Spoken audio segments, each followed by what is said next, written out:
Namaste and welcome back. In this video, we will be looking at Virabhadrasana A and B, Warrior A and B, and really going from downward dog.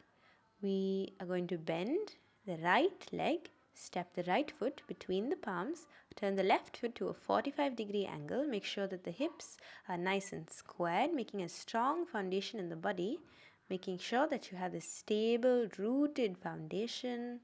Gaze ahead of you, strong through the back leg, and then lift the arms up and gaze past the thumbs. Now, there's a tendency to want to go too far forward with the knee. So, really making sure that you're lifting and lengthening through the upper body and keep the hands pressed together and gaze is firm and steady at the tip of the thumb. Now, there's a mild difference between sinking down and arching the back versus redrawing the lower belly in, lifting the chest up, and creating this nice long elongation in the spine. And so, when you sink the hips down even more, keep in mind that when you transition, what you want to do is sink now the left knee down and the right leg, just keeping the hands as they are. We're only switching the feet position for the transition. And again, draw the belly in, lift and lengthen up, and sink low with the hips. Now, keeping the integrity of the posture, make sure that you're breathing deep into the sides of the rib cage. The gaze is steady, just like a building, strong foundation. Lift through the arms. And we're going to transition into Warrior B. Open the arms out. Make sure that you rotate the hips nice and open as if the thighs were externally rotating, and press the palms down as if you were pressing on two drums. So, really here, engaging, drawing the lower belly in, and shooting the arms out of the shoulder sockets, but still keeping the knee, the front knee, nice and bent, and the back knee nice and stable. Look over the fingertips, and the gaze is steady and fixed, and creating this arya, this warrior like presence within the structure. Breathing here deep and even. Stay here and come out. We're going to go over to the other side. So bend the right knee now and left leg. Make sure that you're pushing through the outer edges of the foot as well.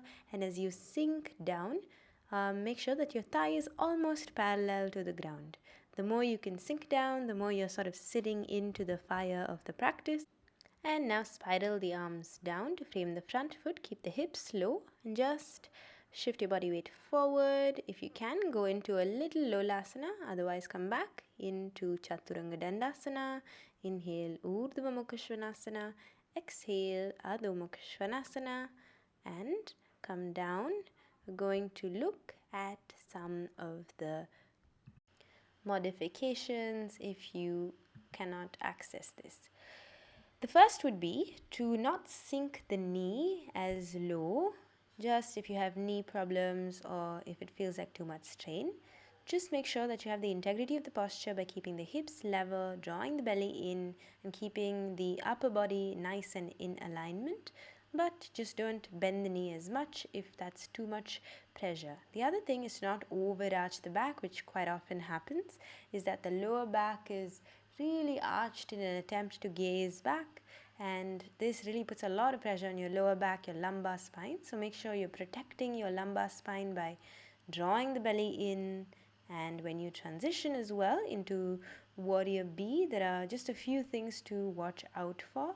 One is that the arm goes too forward and the body weight shifts back, or it's just not balanced and in one straight line.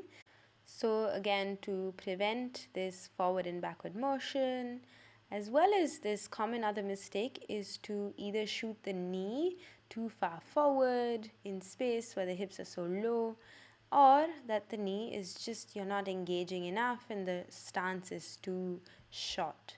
So make sure that the body is not moving in multiple angles. There's this nice alignment, this warrior-like presence. The belly is drawn in, the hips are really turned outward, externally rotating. The body, the torso feels like it's between two glass panes, and the gaze is steady and fixed with the whole head and the chin rotating over the straightened arm, and you're sinking deep into the posture.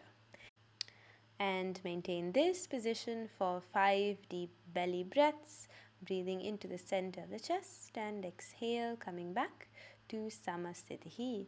And that was the warrior sequence. After this, the standing sequence is finished. We will move into the seated sequence. So, thank you for watching. Namaste.